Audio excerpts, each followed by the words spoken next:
Hey guys, what's going on? Today's project on this third gen Ram 3500, this is 2009, is to replace the left front wheel bearing. Last winter I was having trouble with the right front, didn't have a lot of time to repair it myself, so it ended up costing me almost $1,000 for parts and labor to have it repaired.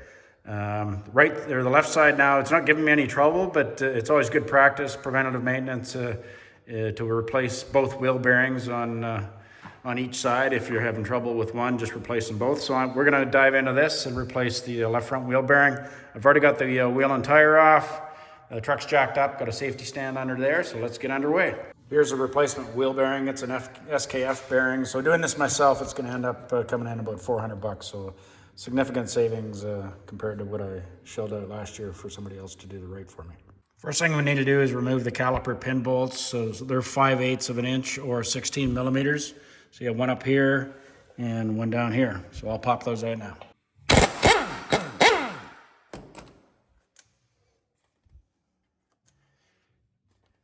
Next thing we want to do is try to release some of the clamping pressure the pistons or caliper pistons are putting on the brake pads. So I'm going to pop the brake fluid cap off the fluid reservoir and get a bit of pry bar in here and try to pry back and push those pistons back a little bit so it's easier to pull the caliper off.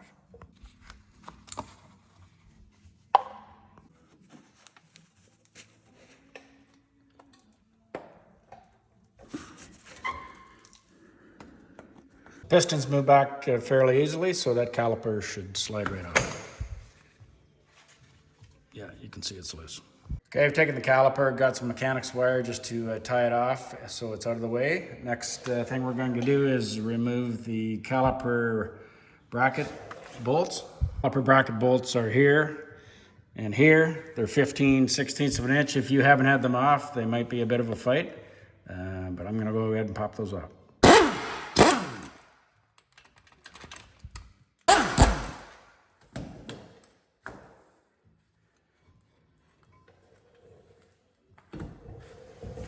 Next up is to remove the rotor. On my truck here, I've got rotor retaining clips here. There's 4 of those, so I'll just spin those off and the rotor should pop off. If you haven't had your rotor off in a while, you might have to fight with it.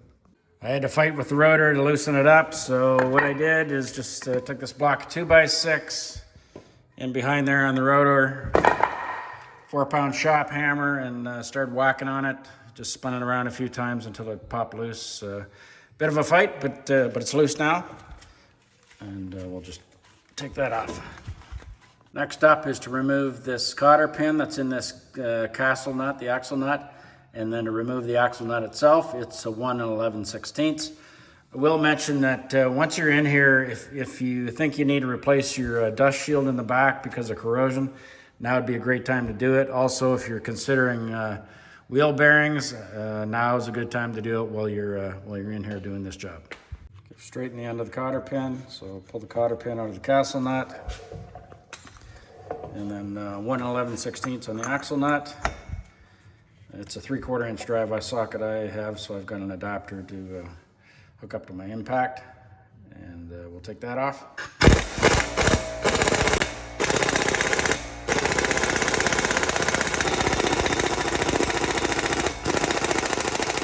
I had to let the air compressor build up pressure, I think 3 times before it finally broke loose, but I've got the castle nut off.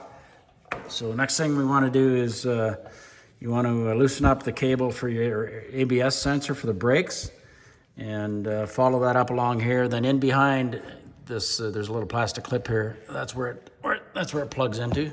So loosen up the cable and unplug it in behind here. And after that, we're going to remove the 4 bolts here, here, here, and here that hold on the wheel bearing. Just a note about this ABS connector, just so you don't break it. What you want to do is get underneath here where it's connected and pry this red clip up. Not very far, maybe just about 1/4 of an inch at the most. And then after that's done, when this red piece is raised, then you're going to press your thumb on the black piece that's below it and then pull the connector apart. I'm going to use the impact to take out these 4 wheel bearing bolts from the back. For me, it's a 19 millimeter socket.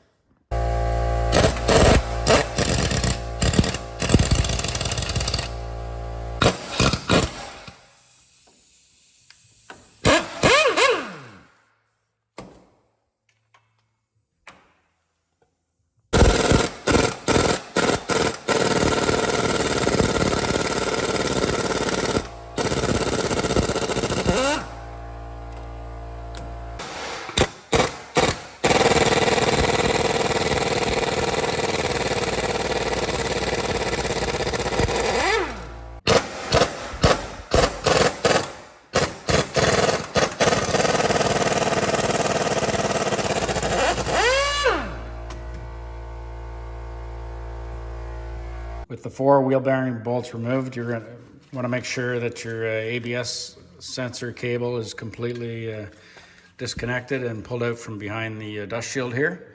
And then you start tapping on the back of the bearing to remove it.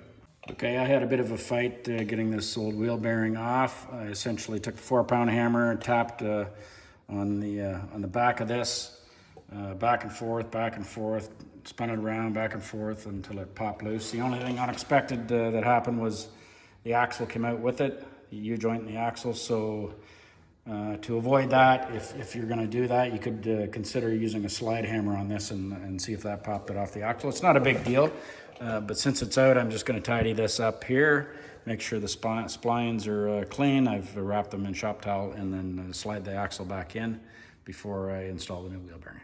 Okay, I've got the axle slid back in. I'm gonna coat the surface of this and this inside area here with some anti-seize to make it easier for next time.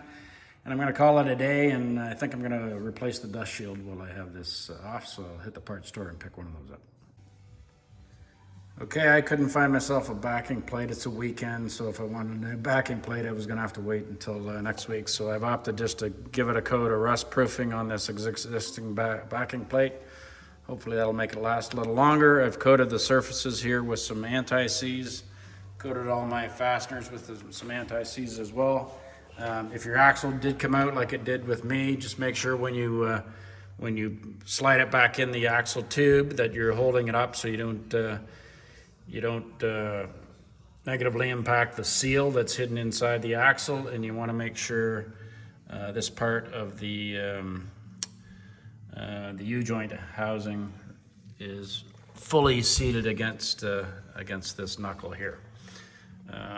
I think I mentioned earlier that if you're gonna be in here doing this wheel bearing job, other jobs to consider while you're doing this is, of course, the backing plate I just talked about. If you're considering ball joints, great time to do ball joints.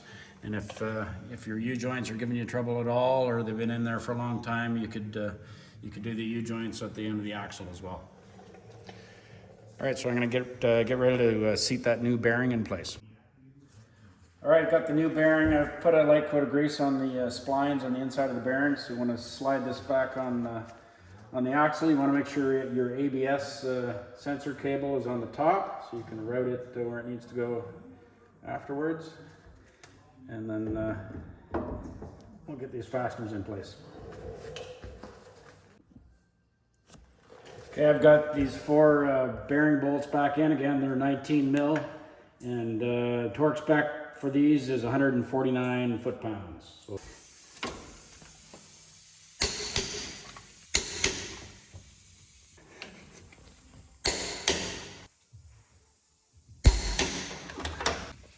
all right, next thing you want to do is spin your castle nut, the axle nut on. Don't forget to get the washer in behind it. And we're going to torque this down to 132 foot-pounds. And then after that, we're going to spin the wheel around about a dozen times, and then we're going to retorque it to 263 foot-pounds. All right, we've got 132 now, so we're going to spin the wheel around about a dozen times, and then we'll retorque it to 263.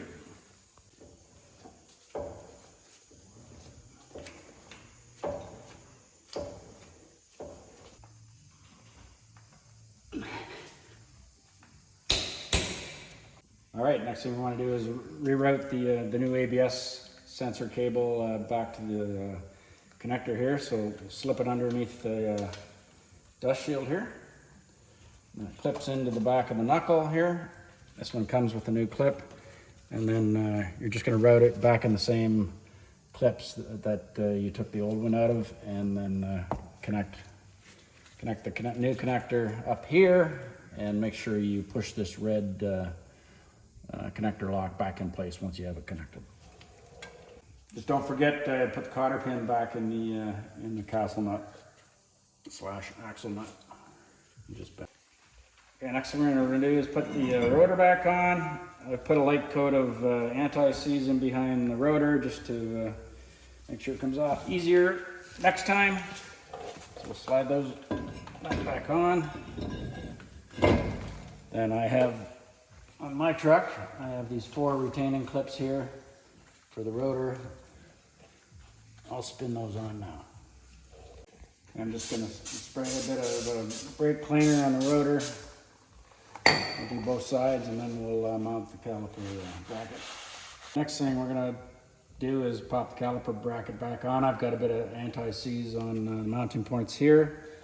Fasteners we're going to use, torque on these is like 275 foot-pounds. My torque wrench doesn't even go that high, so I'm just going to tighten it as tight as I can tighten it.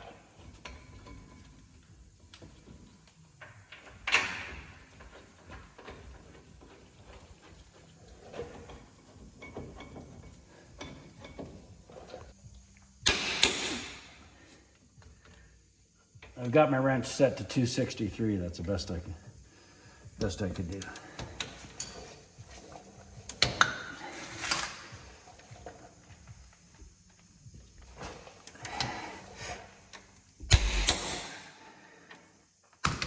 All right, so last thing we need to do before I put the wheel back on is to get the caliper back in place. Again, if you happen to have your pistons sticking out too far, just take the cap off the reservoir, put something flat across that, and clamp the pistons back so you can slide them easily over the brake pads. So we'll get that in place.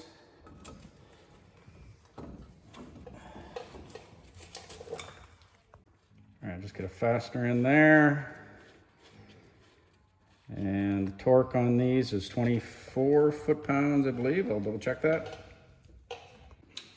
All right, so I was right. It was 24 foot-pounds is the torque on the caliper pin bolts.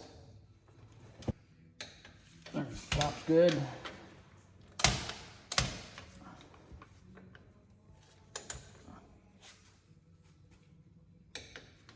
All right, we're all set. So that completes the job. I still need to connect my ABS sensor, so good to go here. Another thing you might want to consider doing is a bit of anti-seize on the face of the rotor before you put the wheel back on, just to help get the wheel off easier next time. And hopefully this helps you with your wheel bearing job. Thanks for watching the Evans Garage. We appreciate you.